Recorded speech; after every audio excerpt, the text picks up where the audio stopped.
Breaking news out of the WNBA, reporter Kendra Andrews joins us. Now, Kendra, what can you tell us about a star that's on the move? Yeah, Christine Alyssa Thomas. She is on the move to the Phoenix Mercury out of the Connecticut Sun, where she spent her entire career. That is according to our Alexa Filippo. Now, Alyssa Thomas entered this offseason as an unrestricted free agent, but after she was cored by Phoenix, that means the only way she could leave was via a trade, but she did get to ultimately sign off on her desk. Did the WNBA just experience one of the biggest game-changing trades of the season? Alyssa Thomas leaving the Connecticut Sun was already a shocker, but what does this mean for Satou Sabally and the Indiana Fever? The impact could be absolutely massive, going to really explore and test free agency for the first time in her career, but this was surprising. I'm not quite prepared to see Grainer announce on her Instagram tonight she's signing with the Atlanta Dream, not exactly a WNBA power, and that ends an 11-season run in Phoenix that goes back to when she was the #1 overall pick in 2020. With Alyssa Thomas heading to the Phoenix Mercury, all signs point to Satou Sabally as the next major domino to fall, and let's be real, this could be the game changer. The Indiana Fever need to take things to the next level, but what does this trade mean for the future of the WNBA, and how can Indiana come out on top? Let's break it all down. Alright, let's get into it, because the WNBA world just got flipped upside down. If you haven't been paying attention, Alyssa Thomas is on the move, and this isn't just any trade, it's a league-altering shift. The Connecticut Sun's Big Three era officially over. But in the aftermath, something even bigger is unfolding. Satou Sabally is heading to the Indiana Fever. Now, I know what you're thinking. Wasn't Sabally rumored to be heading to Phoenix? So, what happened? That's exactly what we're about to break down, because this trade wasn't just about Alyssa Thomas. It was about shifting the balance of power in the WNBA and setting the Fever up for a true franchise-altering moment. Let's dive in. They freaking called it, but this changes so much. I think Taurasi comes back, like Annie Carlson obviously said, can confirm Alyssa Thomas is heading to Phoenix, which means DeWanna Bonner is going to Phoenix, like feels additional confirmation that DeWanna Taurasi won't come back. Next, let's rewind and break this down from the start. Alyssa Thomas has been the heart and soul of the Connecticut Sun for years, a true all-around player, a facilitator, a scorer, and a defensive powerhouse. She's the kind of player who makes everyone around her better. But despite all that, Connecticut never quite got over the hump. They came close, sure, deep playoff runs and finals appearances, but no championship banners to show for it. And when their head coach Stephanie White left, the writing was on the wall. Thomas had been loyal, but as an MVP-level player, she knew she wanted more. With the Sun lacking the firepower to compete with the Aces and Liberty, Thomas knew it was time to move on. And once that happened, the dominoes started to fall. Now, let's talk Phoenix Mercury. They're in a tricky spot with Diana Taurasi, the legend, and Brittany Grainer exploring free agency for the first time. Phoenix was swept in the first round last year and wasn't anywhere near a contender. They needed something big, and that's where Thomas comes in. This move is a winnow move, especially with Taurasi nearing the end of her career. Phoenix needed someone who could run the offense, defend, and bring toughness. Once the trade happened, everyone assumed Sabally would follow Thomas to Phoenix, but that's not what happened. Enter the Indiana Fever.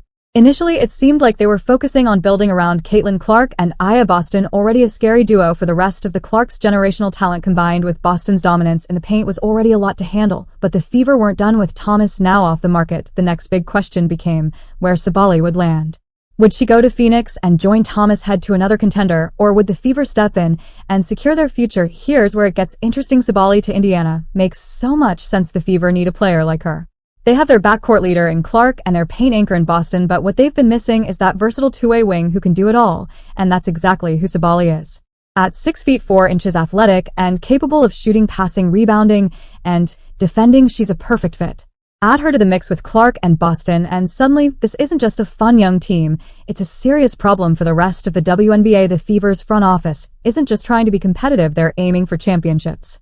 And landing Sabally would give them a big three, a young core that could grow together and potentially form a dynasty. This trade is crucial because the moment Thomas went to Phoenix, it opened the door for Indiana to make a move. If Phoenix had landed Sabally, they would have been locked in as contenders for the next few years. But now the Fever are in pole position, and make no mistake, it's happening. It's not a matter of if anymore, it's just when all signs point to Sabally heading to Indiana. But while we focus on Sabally's impact on Indiana, let's also consider how Connecticut dropped the ball. Losing Thomas isn't just about trading away a star, it's about losing the franchise's identity. Connecticut was built on grit, toughness, and defense. They weren't flashy, but they outworked their opponents and played with an intensity that made them dangerous. Thomas was the centerpiece of that. Now, with her gone, the Sun are in full rebuild mode. Add to that Brianna Jones, likely on her way out, and Connecticut is about to look very different. It's a tough break for a franchise that was on the cusp of greatness, but that's how the WNBA works. Adapt or fall behind. Right now, Connecticut is falling behind while Indiana is building something special with Clark Boston and Sabally. The Fever now have the young talent, the coaching, and the pieces to contend for years to come. And once this trade becomes official, the entire league will feel it. The Fever aren't just climbing the ranks, they're about to take over. And this is just the beginning. Now that we've broken down how Thomas's move to Phoenix set off a chain reaction, let's talk about why Sabally joining the Indiana Fever changes everything. This isn't just another trade, this is a power shift in the WNBA. Indiana was already making waves with Clark and Boston, two young superstars bringing elite talent and energy. But they were still missing one key piece of player who could bridge the gap between the backcourt and the frontcourt, lock down on defense, and create her own offense when needed. Enter Sabally. The Fever aren't just getting another talented player, they're getting a game changer. Someone who can elevate them from a young, exciting team to a legitimate title contender. Don't believe me? Let's break down what Sabally brings to the table. First off, her versatility is exactly what Indiana needs. At 6 feet 4 inches, she can shoot, handle the ball, pass, rebound, and defend at a level there are few players in the WNBA with her combination of athleticism and skill. Look at recent championship teams, they all had versatile wings who could do it all: defend, score, and create mismatches. Sabally is exactly that. Now add her to the mix with Clark and Boston, and the potential is through the roof. Clark is an elite scorer and playmaker who will draw defensive attention. Sabally will capitalize on the space she creates, whether that's hitting a three, attacking off the dribble, or finishing in transition. Her presence makes the Fever's offense even harder to guard. If you like the video, then like the video and subscribe to the channel. But here's where it gets even better. Sabally isn't just a scorer, she can also facilitate the offense. If Clark is being trapped, Sabally can step in and run the show, adding another layer of versatility. And then there's Boston. Boston is a dominant force in the paint, but like any big, she needs space to operate. Sabally's ability to stretch the floor and hit outside shots means defenses can't just collapse on Boston. If they do, Sabally can either drive to the rim or kick out for an open three. This kind of inside-out dynamic is exactly what championship teams build around, but it doesn't stop there. Sabally's defensive impact is massive. Indiana struggled defensively last season, especially against elite teams like New York and Las Vegas. Sabally's length and athleticism can guard multiple positions, making her an ideal defender. What do you think? Is Indiana a legitimate contender now? Can Phoenix still compete for a title? Drop your thoughts in the comments, and let's debate. Thank you so much.